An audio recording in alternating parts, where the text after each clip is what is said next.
Okay, we are ready to begin our news conference with the South Regional Champions, the Wolfpack of NC State. Coach Kevin Keatts and Coach brought 3 student athletes, DJ Horne, Michael O'Connell, and DJ Burns Jr. We will go for an opening question for Coach and then move our questions to the 3 guys. Who wants to ask Coach the first question? Here on Coach's right, toward the front. Chris Vanini at the Athletic for Coach. What does it mean to do something that hasn't been done since Jim Valvano? Well, first of all, I want to say this, man, God is good. These young men in the locker room from day one have kind of believed in everything that I've preached to them and everything that they talked about. You know, at the beginning of the year, we talked about what are your goals. And I think to a man, everyone said we want to win the ACC. Check. What's your other goal is obviously, you know, go on and compete for a national championship. And we're still alive for that opportunity. Means a lot. You know, I think, you know, our school deserves it. You know, our players have really worked hard. The fans deserve it. We've done a really good job. You know, when I say we, I mean, I always say we. I'm saying these young men in the locker room through all of the adversity that we have went through, ups and downs of winning games, losing games. They never lost their faith and stayed together, and it means a lot. It really does. And by the way, congratulations to our women's team, too, for making the Final Four. That's really special. Thank you, Coach. Let's go to questions for DJ, and Michael. First one for the guys on the inside aisle on your right. Brett Freelander, Saturday Road. This is for Michael in particular, but the other 2 players, I'd like you to chime in on this as well. After the technical foul, it really kind of felt like the momentum had shifted. And then Middlebrooks got the steal. Michael, you hit the 3, and then there was the foul. How big of a response was that? And how did you guys manage to keep your composure while all that was going on? Yeah, I think the biggest thing was just sticking together. Obviously, things aren't going to always go well or things are going to go wrong, but for us to stick together through the tough times and even the great times is going to be huge. Obviously, Ben made a great play. It would have shifted momentum pretty quickly, which would definitely helped for us to, you know, keep the lead and, you know, just keep us going. DJ Burns? I'd say in tough situations, you rise to the level of your training, and our coaches well prepared us. Yeah, I just piggyback off these guys. I just kind of rely on my work, trust the game plan, and, you know, fall back on my teammates, too, to help lift me up. Okay, let's move on the right, toward the front. Kyle Boone with CBS Sports. It's for DJ. I noticed you were the first person from NC State's team to lead the team out of the locker room, and you were literally skipping before the game even started.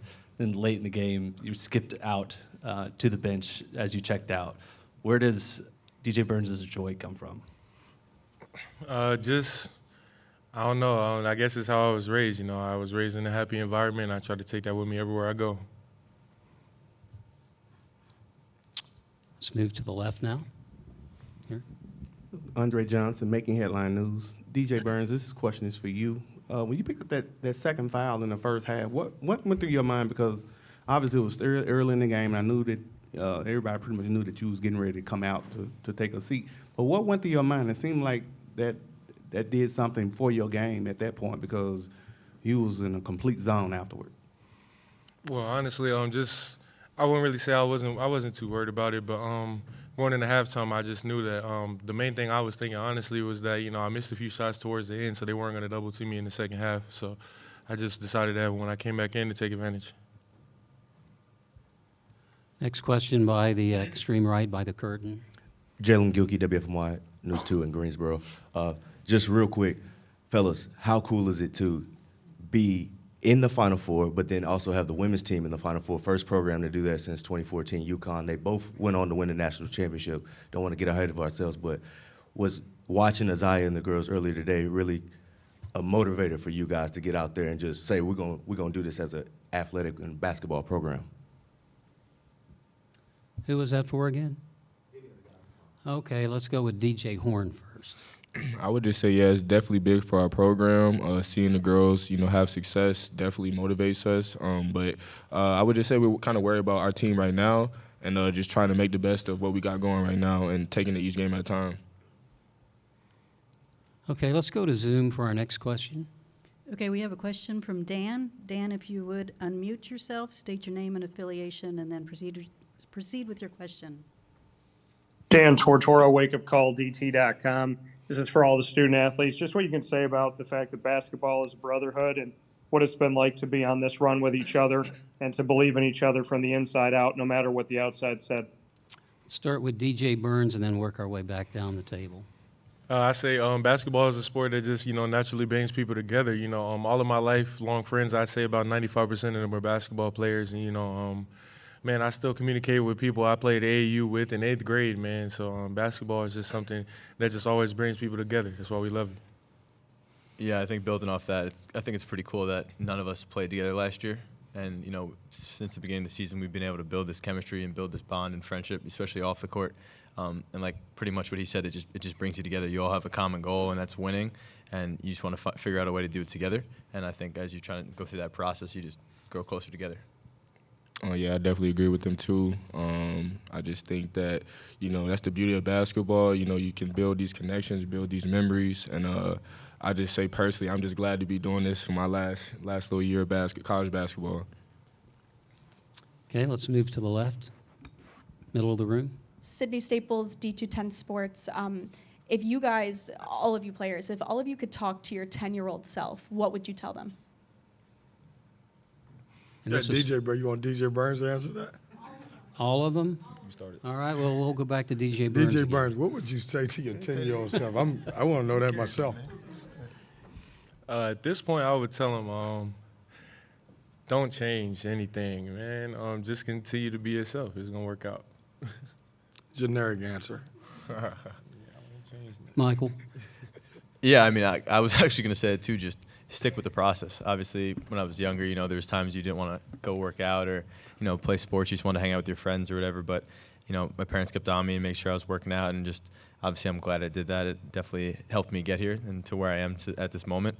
So, yeah, just stick with it and just try to enjoy it along the way. I mean, that's really the biggest thing. And DJ? And I would just tell my 10-year-old self to just stay down and just understand that, everybody has their moment and, it comes at different times in different shapes and forms and fashions. Let's move back to the right. Chris Vanini, The Athletic, for all three of you guys. What does Coach Keats mean to you, and how did he have you guys prepared for this? I'll take this one.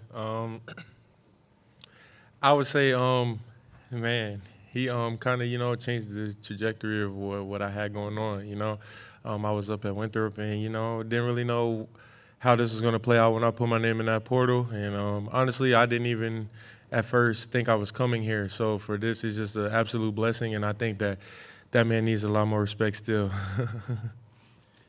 Yeah, I mean, I can for sure build off that. He's had confidence in me since day one, since, he contacted me when in the portal. And just to play for a coach like this who just, has faith in you and, push you to be your best every day. When you're making mistakes, he holds you accountable. And then when you're doing well, he'll compliment you and keep pushing you to do better. So, I mean, it means the world to be playing for him. And, it makes the game so much easier when you're out there. I agree with everything they said. And on my little piece, I would just say, Coach gave me an opportunity to come back home and play basketball. And the confidence that he instills in me every day allows me to go out there and do what I do. And just to know that, all the ups and downs we had in our season and when it could have been easy to quit, I feel like he was the main one that kind of kept us all together and kept the outlook on our whole season very positive and gave us a lot of confidence going into that ACC tournament. Final questions for our student athletes here on the left up front. Don Fernoli, Duke Chronicle. Michael, this one's for you. I'm sure that Virginia shot that buzzer beater feels like a lifetime ago, but that's one of the biggest moments of this run, and without that, you guys may never be here. Can you talk about some of the individual moments that have made this really amazing run possible? Who was that for again? I missed that. Michael. Michael, okay, Michael. Yeah, I think just throughout this journey, everyone's made huge plays. Whether it's just in the moment, it might not seem pretty big. Whether it's just a deflection or a steal, but it changes the trajectory of our run or the game. one play I always look back to is his block last game off the backboard. I thought that was huge, and he comes down and has an N13. So, I mean, there's just plays consistently being made by everyone that, it might not be covered or might not be in the stat sheet or might not be all over, social media, but everyone's been making huge plays down this run, and that's why I think that's why we're getting these wins, and it's been big for us. Obviously he's playing unbelievable. I mean, both these dudes are. Mo's been killing it. Casey, everyone has been playing has had such a big impact, and when you have a lot of guys coming on the court and just contributing right away, I mean, you can't really pick the special moment when they're all special in their own way. All right, that completes our time frame for our student athletes. DJ, and Michael, we'll let you return to the locker room. I know the locker room is still open for additional interviews. We want to say congratulations on winning the South Regional, and have fun in Phoenix. That's my old stopping ground, so have a good time out there, all right? Michael, when you Bring go home back a in championship, you all go right? back in the locker room, Michael, tell all of the bigs you all rebounded them. You gotta love it. Okay, we will finish out our news conference with Coach Keats, and I think our first question is going to come over on the left aisle.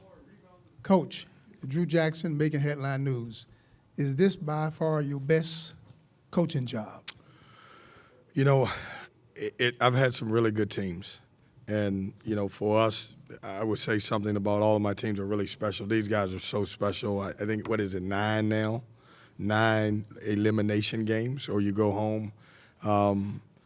They're tremendous. Like, you ought to see us every day.